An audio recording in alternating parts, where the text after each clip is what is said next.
very good evening to all distinguished speakers, our moderator, guests, students, and fellow alumni. My name is Tari, and I graduated in 2020 from the NBS Bachelor of Accountancy program, and I'm currently also serving in the NBS Alumni Association Executive Committee. So I'm delighted to be your MC for today. So trust that all of you all have had a very good dinner from the buffet line outside, and we'll be starting our panel discussion segment. But first, we would like to invite Mr. Teng Beng Hoi, the Director of the Office of Alumni Engagement, to the stage for a welcome speech. Mr. Teng, please.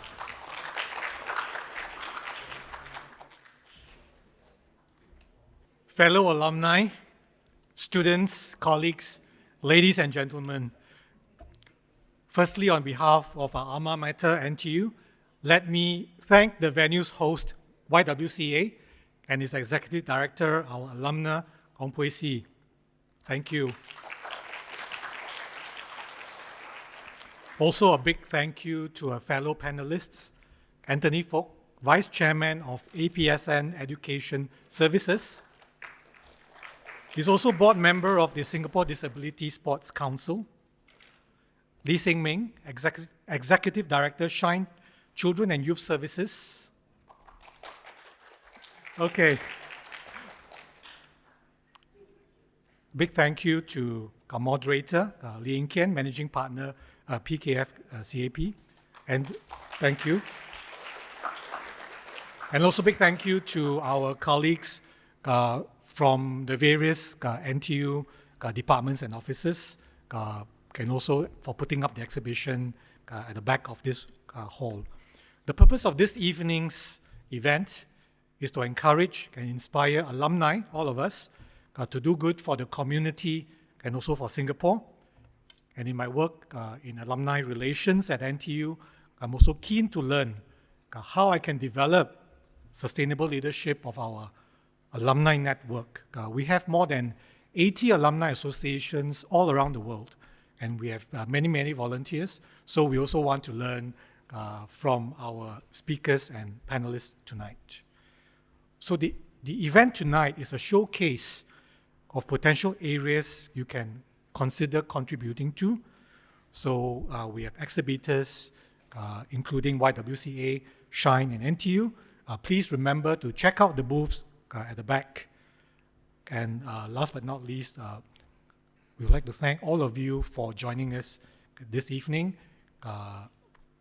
Before I pass the microphone back to the MC, we also have the Alumni Homecoming back on campus, 19 October. So do mark this date in your calendar, 19 October, Homecoming back at NTU. So with that, thank you so much. Enjoy the evening.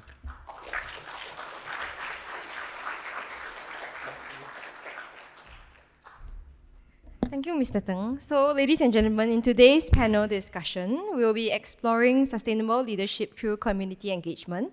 So, our alumni will discuss volunteering opportunities in the social services sector, expectations of volunteers and the different ways to contribute expertise as a board or committee member, and the key distinctions between social service and the private sector.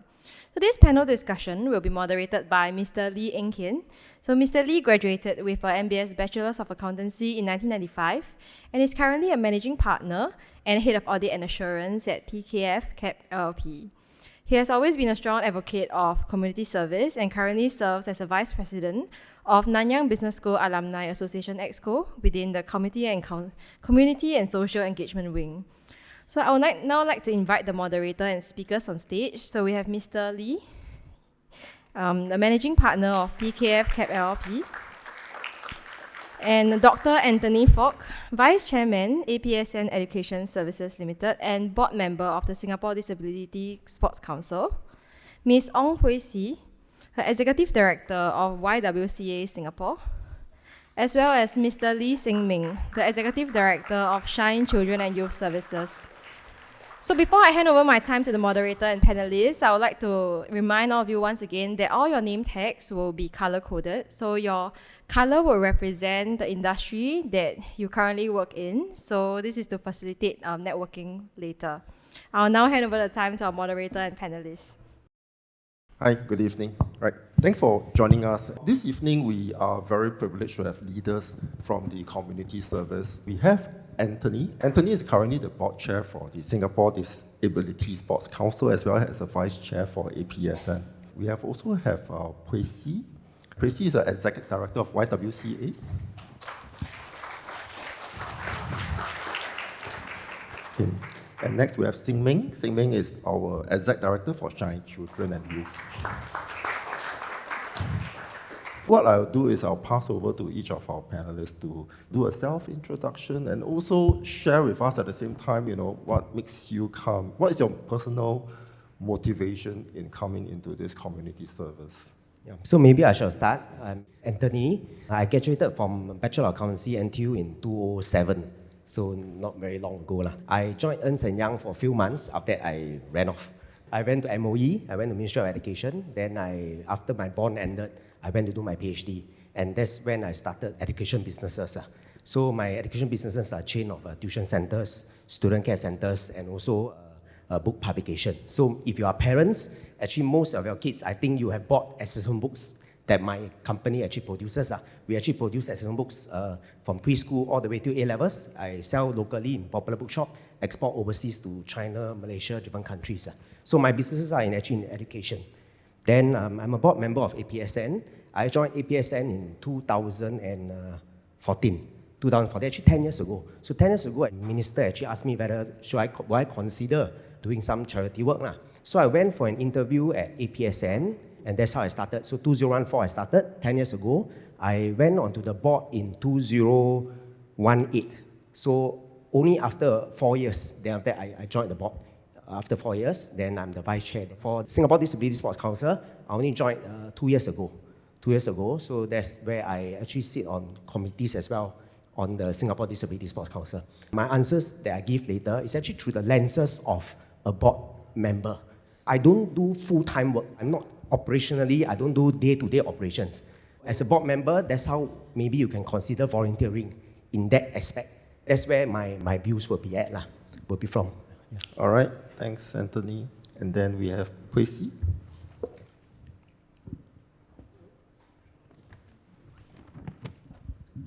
Hello. Okay. Hi. Very warm welcome to YWCA. I'm Executive Director of YWCA of Singapore, Young Women's Christian Association. I've actually just stepped into the social services sector. So my career before coming to the charity sector was actually in the financial sector. So actually very, very happy to see Beng Hui tonight because we used to know each other very well many years ago. So I spent about 15 or so years in the MAS, Monetary Authority of Singapore. I headed up as the CEO of the Institute of Banking and Finance, for those of you who are from the industry. And then I took a career break to sort out some family matters, and I went to Hong Kong for a couple of years. During COVID, I started to miss home very much. I started to miss my family very much. So my husband and I decided we should come back to Singapore, because during COVID, you think it's the end of the world, right? And we didn't want to die and be stranded in Hong Kong. So we made a decision to come back about 2 years ago, and I see Paul Mercier here, and Paul is also quite instrumental. So when we came back, I got to know Paul, and then he mentioned the job at YWCA. They were looking for an executive director. So I came on board about 2 years ago as a deputy ED first, to be groomed. And then just last year in October, I took over officially as the ED of YWCA Singapore. YWCA is actually a women's charity. We're actually the oldest women's charity in Singapore. We have a booth there. My colleagues Abby and Irene are there, so go over and say hi. We do a lot of work for women from marginalized families. So you will see Abby and some of the products. So some of the weaving products that you see being placed at the booths are actually weaved by women from marginalized families. So Inkian's question is, what's the motivation for me joining the sector? It's quite easy for me to come back from Hong Kong to Singapore to rejoin back the financial sector. That's obviously an easy option. But I felt quite motivated to do something quite different. And as a woman, as a mother, having been a stay-home mom for 3 years in Hong Kong, I felt that I could do more to move the agenda for women who want to come back to join the workforce. So a lot of the work that you see that we do is actually encouraging women from all sorts of backgrounds, whether they are from low-income families, they may be stay-home moms, they may be elderly women, to have the courage to come back, to join the workforce, to contribute. And so that is also the other motivation why I'm back here today. After leaving NTU a very long while ago, I'm actually much older than I look. I felt it's time for us to come back to recontribute back to the community that had given us very, very strong nurturing. So thank you to Anne for inviting me back to speak. I'm really a baby compared to the rest, but very, very happy to be able to share and be back in the Nanyang Business School community again. Thank you. Thanks. Thank you, Tracy. So you notice that we have very different diverse group here, Anthony coming from a board perspective, and then Tracy coming from a career switch perspective, that she's like a newbie in this so-called industry. Next, we'll hear from Xingming, who is so-called not so newbie, right? He has been in the industry for a long time, so we'll hear from Xingming. Sure, thanks, Inkian. I think we are all trying to be, positioning ourselves, who is the baby, right? So maybe I will share. I am the baby to the NTU NBS Alumni Group. Yeah, so I'm currently the Executive Director of Shine Children and Youth Services. And then my background, my general degree, my first degree was in social work in NUS. Yeah, and I've been in service for the past 20 years. But I took on the Nanyang Fellows MBA in 2018. So if you look at here, I'm the newest, I'm the baby to the alumni family, and happy to be here. Yeah. So my colleague is over there behind as well with the booth. So Shine, who is Shine and what is Shine, right? Shine is established in 1976. We are a registered charity and the appointed Center of Specialization for School Social Work in Singapore. So Shine serves more than 7,000 children and youth each year through the following services. So educational psychology service, supporting children with learning difficulties, school social work service, supporting children with challenges in the school, community social work service, where we work with children and youth from public rental housing to uplift them towards social mobility. And last but not least, our last service will be our what we call a targeted intervention service. So that is where we focus on two main focus areas: juvenile delinquency as well as youth mental health. Yeah. So Shine believe in the rights of every child and youth to shine, regardless of their background and challenges. And this is also what motivates me, in this line. As a registered social worker, I've been in the field for the past 20 years, and you look at all the services that Shine has, right? I actually share with them that I've basically done every single portfolio of the organization, except for educational psychology's portfolio, because I'm not EdSpsych trained. Yeah, but other than that, I've actually done, all that that is in the organization. Now, why did I pursue a Nanyang Fellows MBA? In fact, in 2013, when I was asked to take over the organization as the ED, NCSS, National Council of Social Service, gave me a sponsorship to pursue my master's, and they wanted me typically, right, to go and pursue a master's in social work. But I told them, no, if you're going to allow me to maximize use of the money, allow me to pursue something that's going to be useful, right? Because the social service sector requires capable leadership, capable management personnel. And that's why I insisted that I want to pursue my own master's. And I looked across all the different universities, and I ended up making the best choice that I have ever made, one of the best choices that I've ever made, and that is to go to NTU. So happy to be here tonight, and to be in the position to share with you more about the social service sector. Thank you. All right, thanks, Xingming. Okay, my first question, and it's not a prepared question, so sorry. So why did you choose a Nanyang over NUS? Okay, do you need some time? Well, I'll ask the other question. Yes. Okay, what was very helpful was that, in fact, I was thinking of pursuing a non-profit management master's overseas. If I had pursued that when I was single, I would have pursued overseas master's. But because I have my family to take care of, and to me, they are my priority. Although my wife said, it's okay, you go, you go, I will take care of them. But when she said that you go, then all the more I feel that I cannot go, right? All the wiser, you understand what I mean, right? When the wife say you go, then the husband, please do not go, okay? Yeah, so that's why I ended up that I have to pursue one in Singapore. And then I look across all, in fact, I even consider SMU as well. And then they have a master's in human capital leadership as well. I have done all my homework, and I really like the Nanyang Fellows MBA, where it has the overseas component. I really enjoyed my overseas component where we went to the US, for the whole month. And then the network, the people that my classmate found wonderful classmate, because that was really where we intersect with the private sector, the public sector, and also, really the people sector. And that's where I came from as well. Yeah, so it was a wonderful choice, and I've been always, recommending the social service professionals to pursue that. And yes, so you can say that I'm an advocate for that. Yeah. All right. Thank you. Thank you, Sam. All right, coming to Anthony.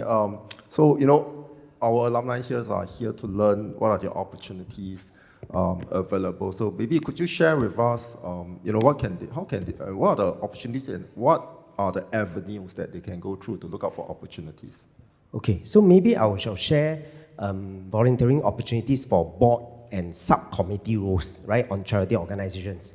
So in Singapore, there are about maybe 2,003 charities that are registered, and about 45% actually are religious church or temples.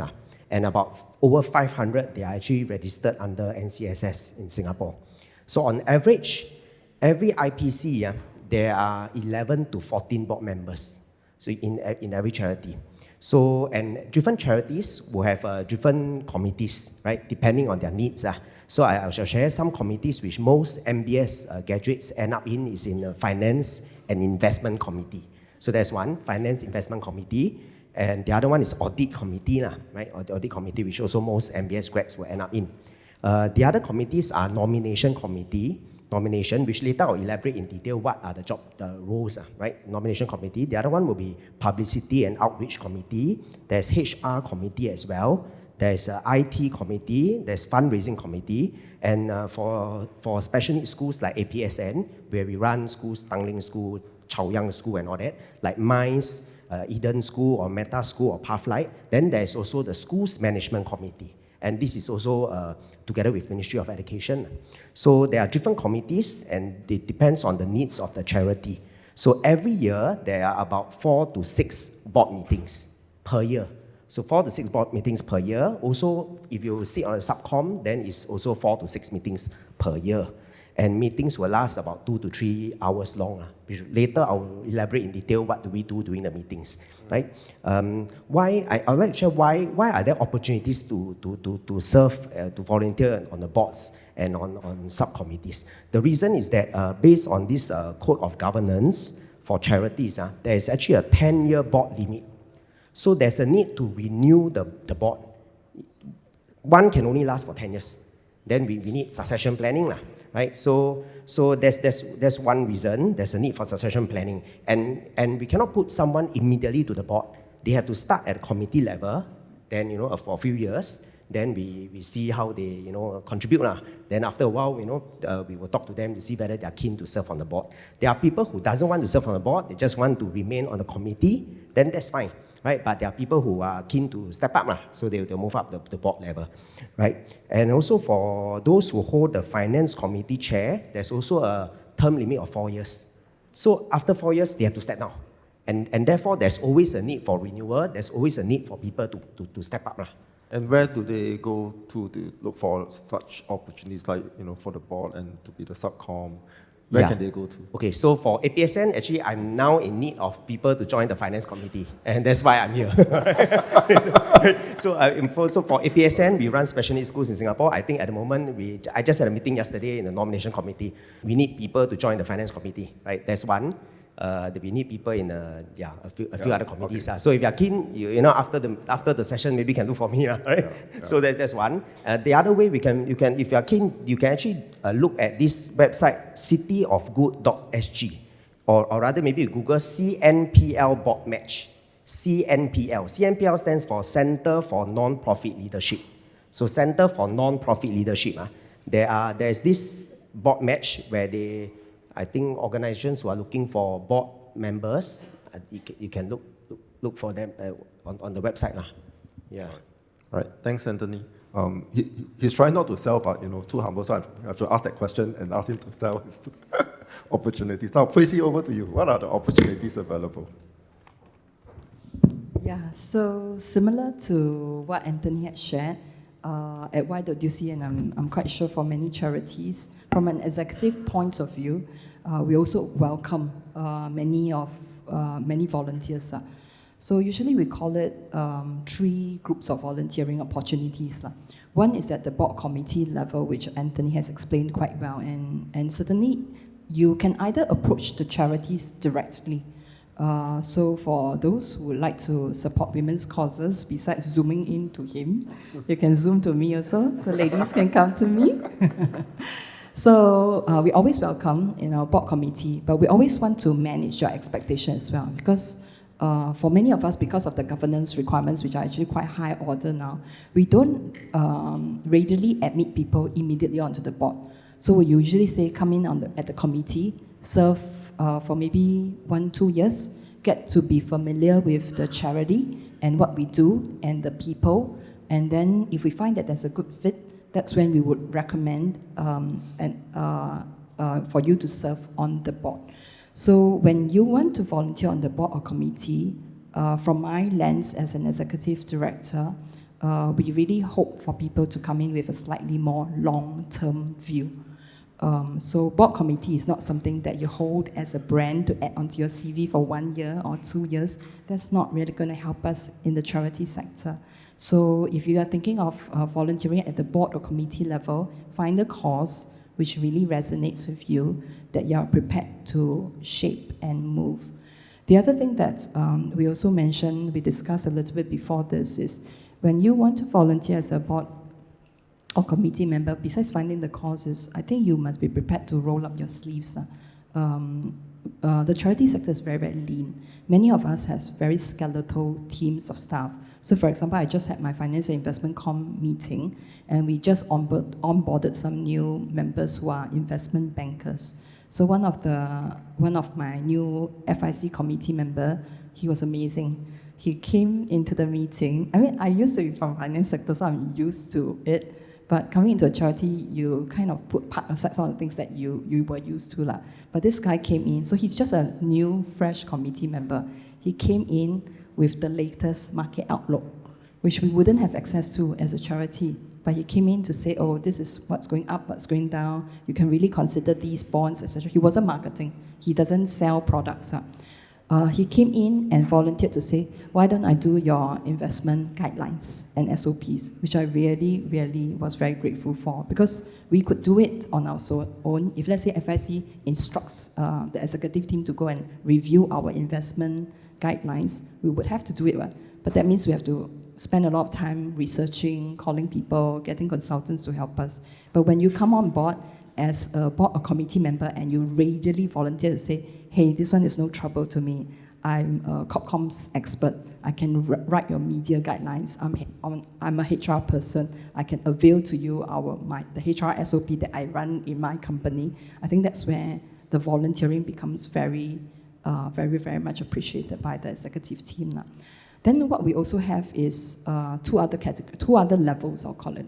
The other level right at the bottom is what we always call ground volunteers. So many of us have charities where we actually need people to just run with us. So for us at YWCA, we need a lot of ground volunteers with our women's program. So we need people who want to work with the women as mentors, as role models, as content developers, as trainers to the women.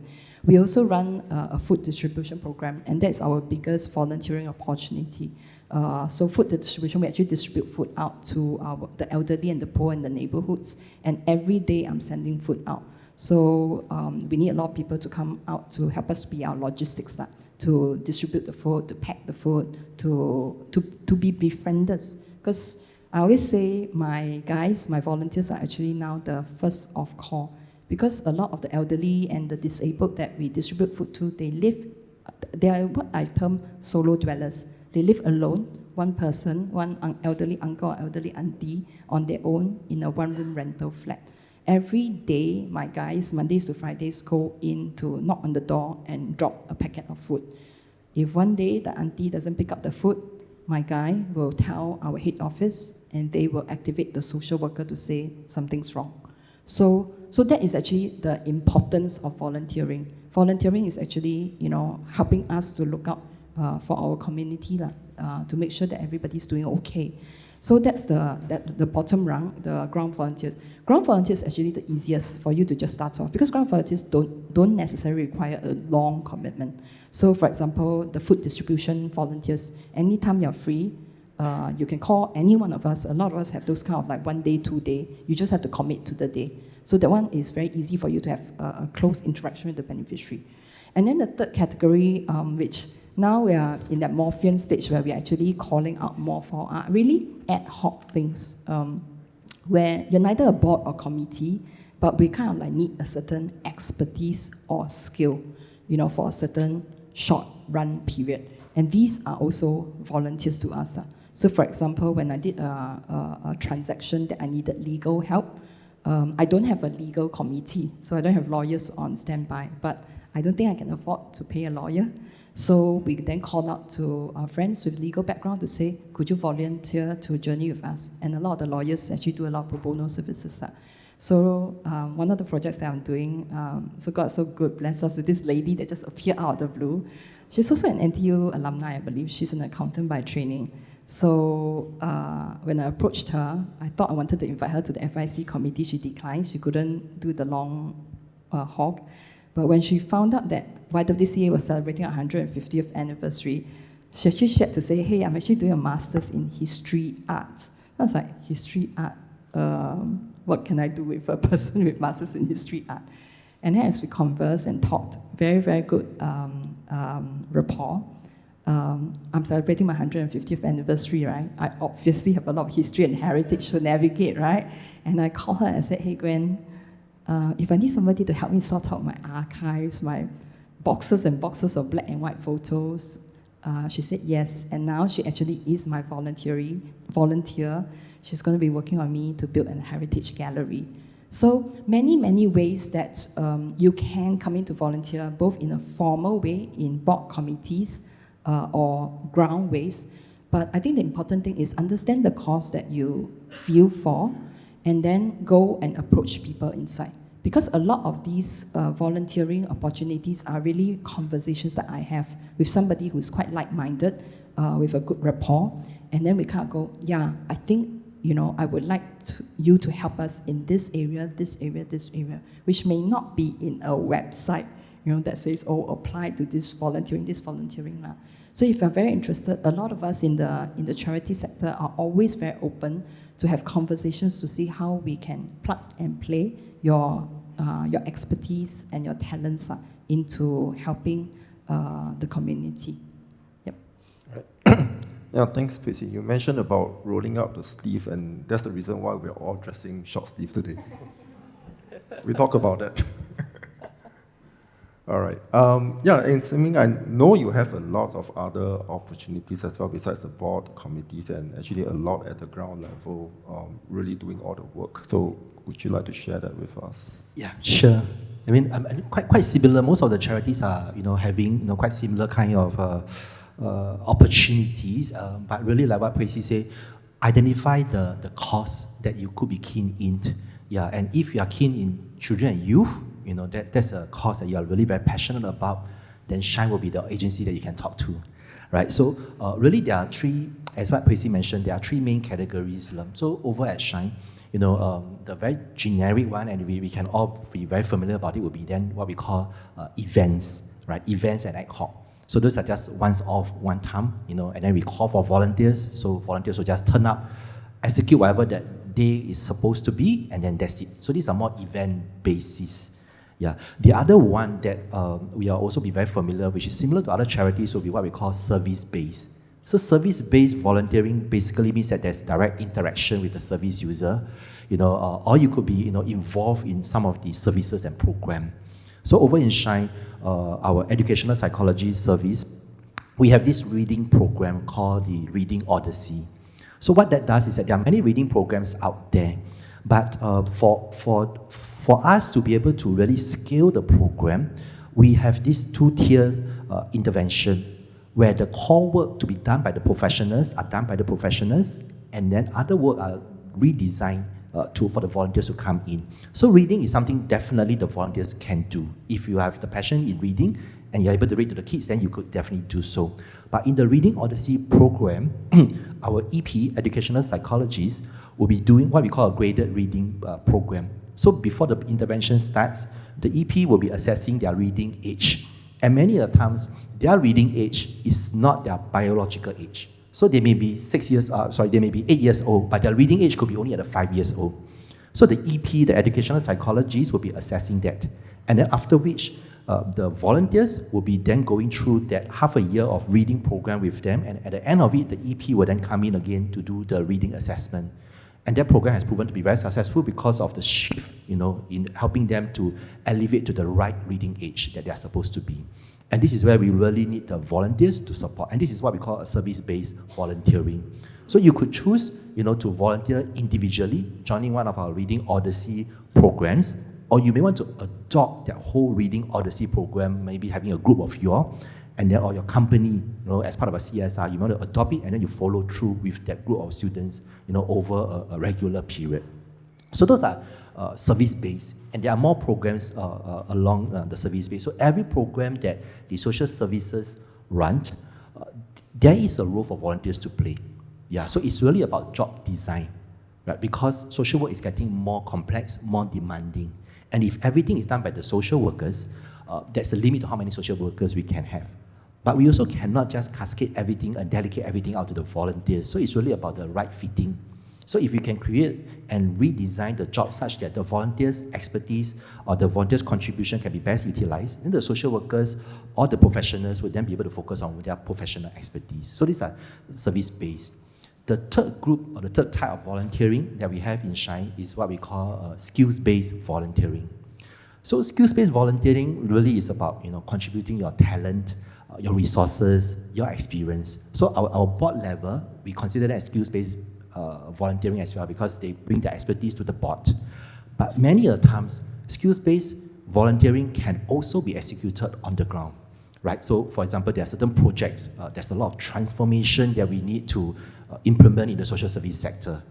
And that the social workers, the professionals, social service practitioners will not have that kind of expertise. And this is where we will really value add, from those with the digital technology, background to contribute, as the digital expert in the skills-based contribution in their volunteering journey. Other skills-based would really be in terms of corporate communications, in terms of marketing, publicity. These are all the various skills set that they could bring in as well. And we really benefit from having all these skills based. What I want to actually maybe share further would be two projects that maybe perhaps you all could think about. In 2023, there was this campaign, this project called Project V. So it was a corporate, structured corporate volunteering initiative initiated by National Council of Social Service and NVPC. Yeah, and then the whole idea is to really have that volunteering at scale. So Project V basically means that a company or corporate will partner with one of the social service agency, and then they will have that what they call a cycle through the staff to continuously volunteer on a very regular basis. It could be weekly, it could be monthly, or it could be daily. Yeah, so it's really about scaling up increasing the regularity of the volunteering and also the sustainability of that through a corporate tie-up. So that's something that has been proven to be very, very successful last year. And of course, if corporate wants to partner with one of the agency to look at how they can potentially fulfill their CSR while contributing to social service kind of a work, then that is a Project B approach will be very helpful. The other one that I think will be very useful will be what we call the adopting an organization given the expertise of the organization. I think we are having the alumni of NBS here. So you all will be in different businesses, right? Yeah, different companies. So if your company has certain expertise, so take for example, you run a PR company, right? So this is where you could then contribute, adopting the social service agency as your adopted charity and you provide that kind of PR service to them, whether it's at a pro bono or low bono. From a legal side, there are some law firms who are providing such. They provide secretariat support, they provide legal support to the social service agency, and these are very much highly valued and very much treasured. The other thing that could also be helpful would be then to champion, for campaign, fundraising. Fundraising is never easy. In fact, right now the whole movement is about volunteer. But truth be told, if I may be very, very upfront here, not sure whether, I'm sure Tracy will also agree with that. But I think later she'll share more. But really, every time there's request for volunteering, I think we need to be very clear what is the intention and how it's going to be helpful for the social service agency. Many a times, agency will go on board because, okay, this company is interested and we want to support them to contribute. But there's a lot of work to the social service agency whenever such requests are taken up. So really, the fund to generate the programs, the sustainability of those programs are equally important as well. And that's something for, if there are bosses in this room to just take note, while you may want your staff to volunteer and contribute, the funding to the organization is also equally important. And if you can combine both CSR and fundraising, that will be the most ideal. Thank you. Right. Thanks, Simi. So coming to maybe Tracy, and I think this question will be very relevant for you. What are the differences between you came from a private sector for the longest time and you switched to the social sector. What are the differences? What are the gaps, and how do we try to manage that? So I want to add on to Xingming's point first about volunteering, because I know in the room a lot of you may be in positions where you're a manager, you're thinking about team. It's a very big thing now in the corporate industry to have CSR days, CSR hours, and go out and do CSR as a team building. And so for charities like us, we often get called. I want to send my team of staff in, 20 of them. What can we do? So we do food distribution. That's our mass program. So of course we welcome, more hands to pack the food and distribute, even better. But every time I organize a food distribution run out, I need to have 20. So let's say 20 of you want to come in to distribute 100 packs of food. I would really appreciate it if that 100 packs of food is also funded. So sometimes corporations don't understand that. They kind of go, hey, I got 20 staff, so such a precious resource. You want us to do what? I'm like, great, come in. But it would be even better if you come in and you say, I sponsor the 100 packs of food that my staff is also going to be packing. So you will hear sometimes when you approach the charities, our volunteer management team, or our engagement staff, sometimes they may ask that, do not be surprised. It is a very hard thing for us to ask, but fundraising is not mutually exclusive from volunteering. When you volunteer with us and you are happy to fundraise along with us, you are a better volunteer. So that is actually also one of the differences that I found coming into the charity sector. I probably have lost friends by now because you're always asking for help, in the charity sector. In the private sector, especially in the financial sector, I was very, very blessed. People are looking for good ideas. You just work very hard. You've got great ideas. You are probably able to justify, your board or your management or whosoever will be able to justify setting aside budget for good ideas. Over in the charity sector, we are very, very lean because every single dollar that is allocated to you, your team, or your programs is a dollar that has been fundraised with sweat and blood. So I didn't realize this until I came in because, I come in, I'm like, hey, got tons of ideas, right? But every time I think about, okay, I want to hire a fundraising person because I think the fundraising person will help me to profile more. I want to hire a PR person. In the private sector, I'll justify why we need PR, blah, blah, blah. But over here, if I hire a PR person and I pay her, and I don't even pay her a lot of money, right? 5K per month, that's not a lot of money. Where am I going to get the 5K per month? I need to fundraise another 5K, right? I don't need to make sure a donor gives me 5K, or a grant gives me 5K.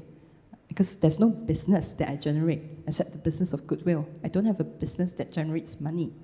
So I think that's the thing which, for some of you who may be considering, as I did, joining the charity sector, is a very, very humbling process.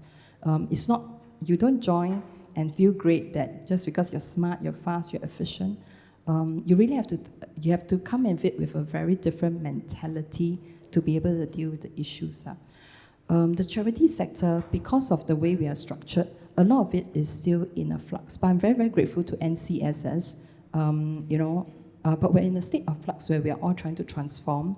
We are trying to do new things. We're trying to move very fast.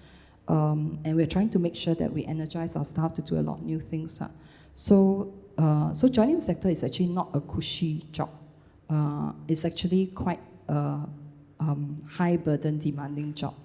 I am only 2 years here. I really should be the last person to say this. I don't know how Xingming survived so many years, but there's many of us who feel burnt out quite quickly. And the burnout is real because the demands are very high. And a lot of us in the charity sector actually work quite long hours because you have to do your day job, and then in the evenings there may be meetings, and then in the weekends there's usually a charity event that you have to staff. And a lot of us get quite involved with our beneficiaries. You're still thinking about the problems of the beneficiaries even after a community program. So those are the things which is a little bit of overwhelming for me, coming from the other side coming in. But there are definitely pluses, super, super pluses. Every time I go out for community engagement, I think in the private sector, you're working for a target, you're working for a bottom line. Some of us are very blessed. There may be roles which you are working for people. But the charity sector is really a job that's working for the people. So my main stakeholder will be the beneficiaries. So like 2 weeks ago, I actually attended an event with our empowering moms, where we actually did, we call it group work. So we sat together and we talked about mental wellness amongst the empowering moms. So these are moms which come from backgrounds like they could be foreign brides, got married here, feel quite lonely, and then got, their marriage didn't work out, so may have been abandoned, and now starting to think about how to get on their feet because they've got children. When I had a conversation with them, about a couple of months ago, they started our program, so I said hello to them. They were very shy, very lack of confidence. So this is the end of the program, a check-in. I was so proud of them. Like, they were so confident, they were shining. I always talk about my weaving moms. Later go and, Abby is not a weaving mom. Abby is a great staff who has joined us, but she manages a team of weaving moms. My weaving moms are amazing, They come in with no skill, with a lot of issues, and they come in, they weave. You look at the products that they weave. Now we call them artisan craftswomen. It's very, very empowering. So that's something which I find is very, very great for me. Those are the great, ticks of why this job is amazing, because I don't think you get that in the business sector. Maybe some of us are very fortunate where we work in businesses where we are very close to our customer base and we can see how they flourish. But for a lot of us in the charity sector, if we get down to the ground and interact deeply with the beneficiary, you do get that. But I stress again, really, I've just stepped in. It's a deep jump. It's a very deep jump. So for those of you who are considering a switch to the charity sector, don't do it for lofty reasons. It's quite a lot of work for you to be very creative in thinking of how to find resources for the many, many problems that you need to solve in the charity sector. Yep. Yeah, maybe I can jump in here. So actually, I can understand how she feels as the ED. I know some charities boards are quite demanding. So every board meeting is like a firing line. Then the board meeting, fire. So it's quite poor thing. The ED has to answer to the board members. Imagine there are so many committees. As I said just now, about 5 to 6 committees, like finance com, audit com, IT com, fundraising com, so many com. So every single com meeting, they have to attend. The ED has to attend. Every meeting lasts 3 hours, right? So, and every meeting is demanding one because those people in each committee, they are high-level people in their respective organizations, right? For example, HR committee, they are all directors, HR of MNCs, lumped together, expert firing line, So, quite poor thing lah. You understand? I'm trying to tell you, I'm trying to show how tough it is lah, right?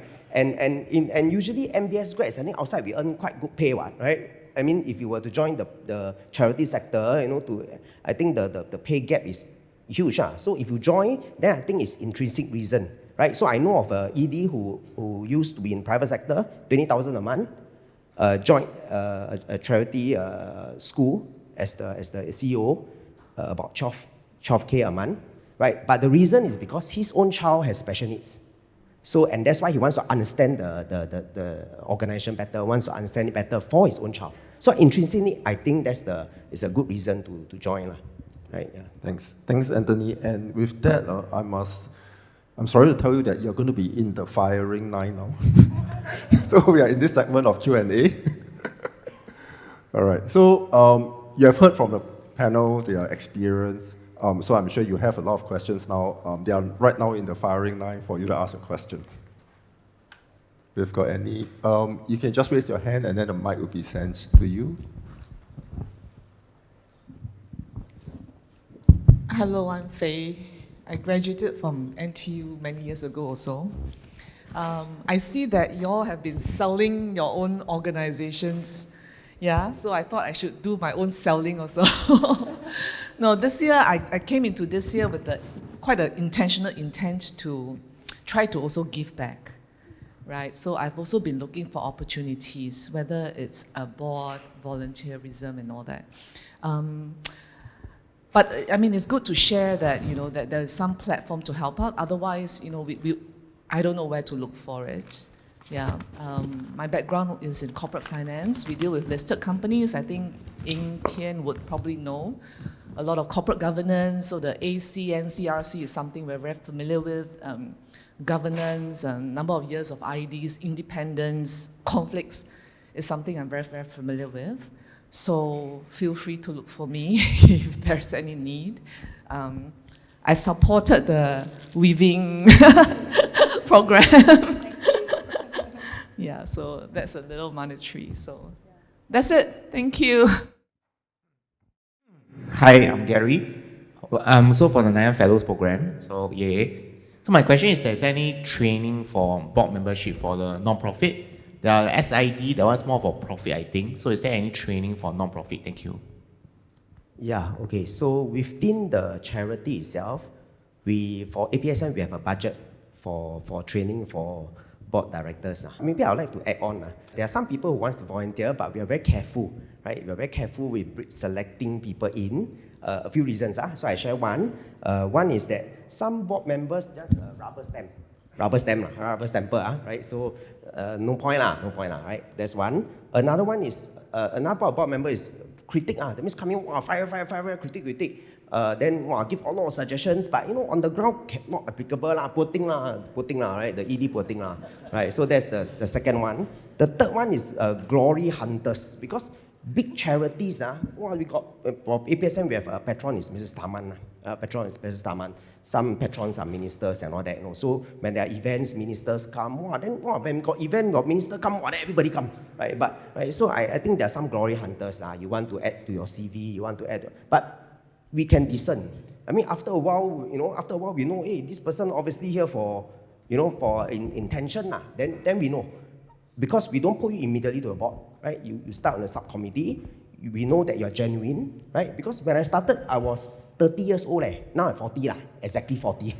Right? People may think that you have intention, right? But after a while, you are genuine. You really put in effort. You roll up your sleeves, right? Then I think after a while, they know that you are okay. Then they will move you. So I think that's something that these are three types of people that we are very careful that we try not to bring in. I mean, no point rubber stamping, right? We put effort to contribute to the organization. Yeah, so in order, right, not to have those three type of people. Yeah, so different charities will have their own processes, and usually we will want them to start off with some of these subcommittees. Yeah, because going straight to the board, you have a lot of power, and in the charity sector, in fact, the ED will have to report to the board, right? And board has very, very powerful, and that's the starkness, in the charity sector. In your corporate sector, private sector, CEO and all that, MD, you make your decision, you move. It's all about profit, right? And a lot of things you can move. But in the charity sector, the governance part is really very limiting. So we have to make sure that we really have the right people at the board level. Of course, good charities, in fact, under the charity governance evaluation checklist, there's also this requirement that all charities must give board orientation. Yeah, so all board members will definitely be given an orientation.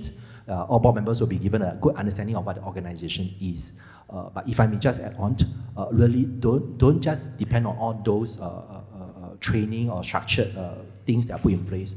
But really, when we go in to serve on the board or standing committee or subcommittees, try to understand, before we give our input. Because it's really, really very easy to give input, but if you don't understand what's happening on the ground, those inputs will have a lot of implication for the staff. I am also on the board of the Social Work Accreditation and Advisory Board, and I know one word for me means that the staff have to then see through a lot of things. Yeah, so this is something that I really hope if you get into the board, try to be a very enlightened board, really to be understanding. Like Tracy, definitely she can easily go into any of the board, but now as an ED, she will then have to deal and manage the board members. So, which is also good. This panel here has a board representative and also the management perspective. It is really not easy, and especially some of these board members may not even be at the level of, let's say, Tracy, but yet Tracy have to take instruction from them. So I strongly encourage our future board members here to really understand the organization before you give a suggestion. Yeah, because what may work in the corporate sector really may not be so relevant. Yeah, but because of the governance power that you have, the organization will have to take your cue, and then that's going to be a lot of work that needs to be put in. Yeah. The Center for Not-for-Profit Leadership, CNPL, which is also the same website if you're thinking of joining with the board match that Anthony talked about, actually also regularly does training. So the center looks after charity directors. So they sometimes would come up with communique, guidelines, etc. So I think that's a good resource. The other, I wouldn't put it past the SID training as well, because a lot of the board directors come in as a director, so with a very strong governance responsibility. So the things which SID covers about governance, your roles, your responsibilities, charity directors' duties are not any lighter from a corporate director, because if anything goes up, my president and my board always say, hey, don't get us into jail. Everything goes wrong, they could also be charged and all. I mean, there are some infamous cases in our history past, those of you who remember, of charities who weren't run well, and the directors do have a fair share of duty. So those training as a corporate director is all equally relevant. The other thing that I've been quietly impressed with coming in new into the sector is NCSS, as well as the Charities Council. They are actually very, very generous with the training and industry workshops and seminars. So, as and when there's something new, like a couple of months ago when we had all the anti-money laundering issues that also affected the charity sector, the council, the Charities Council as well as NCSS came together very, very quickly to organize a lot of workshops, talks. As a director, a lot of you will also be welcome to listen to those to keep abreast.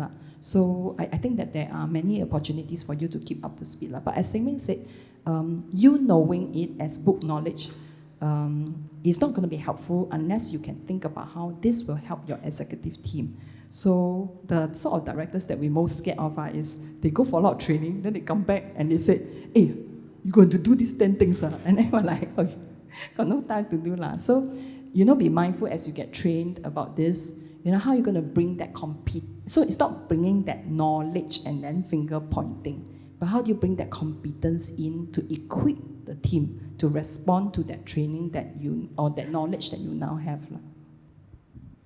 Thanks. Hi. Sorry. I think, I'm seeing that there are still a few questions coming up, but in the interest of time, we might have to wrap up the Q&A session. The panelists will be staying back after this session, actually, so feel free to continue your conversation later on in the evening, all right? So maybe to wrap up this segment, can I ask each of our panelists to share one final advice for our aspiring volunteers and leaders? What advice would you give them? Starting from Anthony? Okay, final advice. I think if you want to join a subcom or you want to join a board, I think you must be committed. So you must look at what your passion and interest is in, and then the charity will look at whether it's a good fit or not. Yeah. So must look at commitment. I just want to add on the last point. I think it's also because some people at the point of time when they join, they are excited. Then after a while when they join then they realize that within the subcom, because I'm not paid, right? We are not paid. We are volunteers, free, free, right? So anytime if there's a disagreement, sometimes it can get quite heated up. Because imagine, for example, I give an example, HR committee, all are directors of MNCs, different companies, HR directors. So they have different views on it.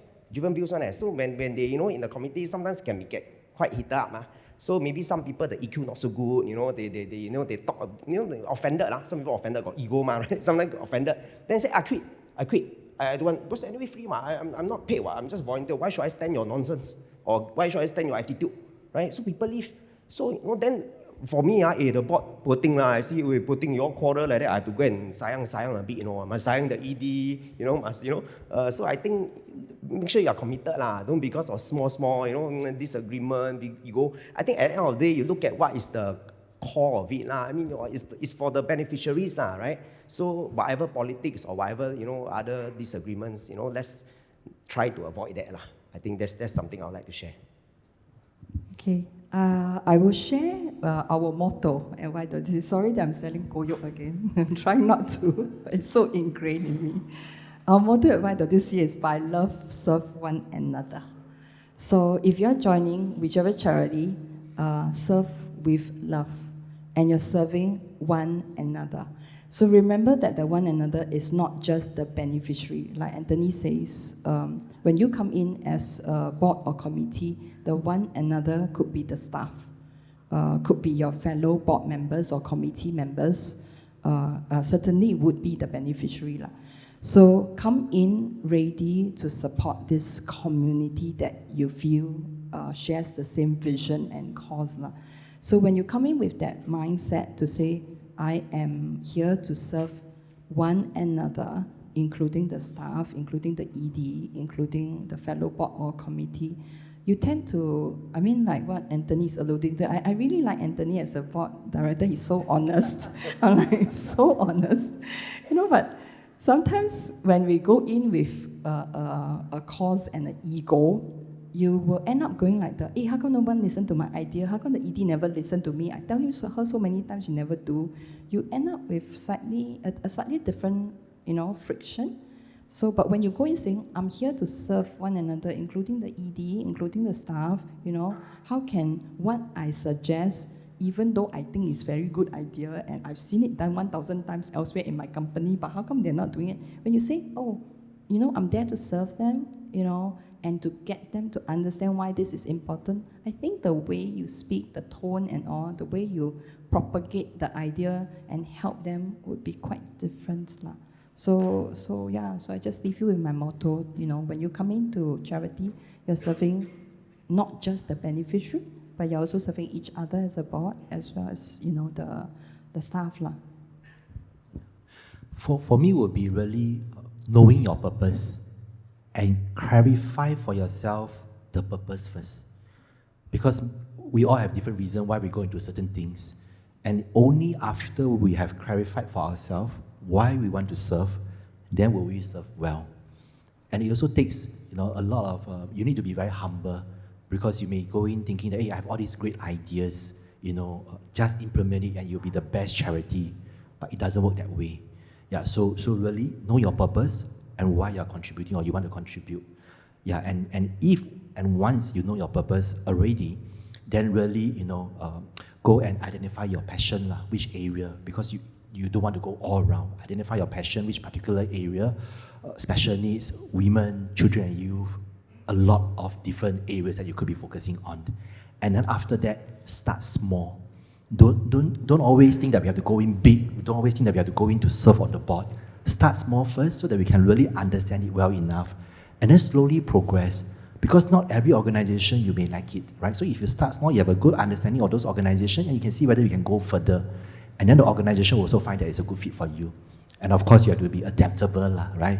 Yeah, really, because a lot of things that can work in the corporate sector really is very limited and constrained in the social service sector and the charity. And last but not least, echoing what Anthony and Tracy have said, the commitment. Yeah, really, that is important. Yeah, so that's all. All right, thank you, Siming. So with that, we're going to wrap up this segment of our panel discussion. Now, can I ask you to give our panelists a round? Thank you, everybody. Thank you.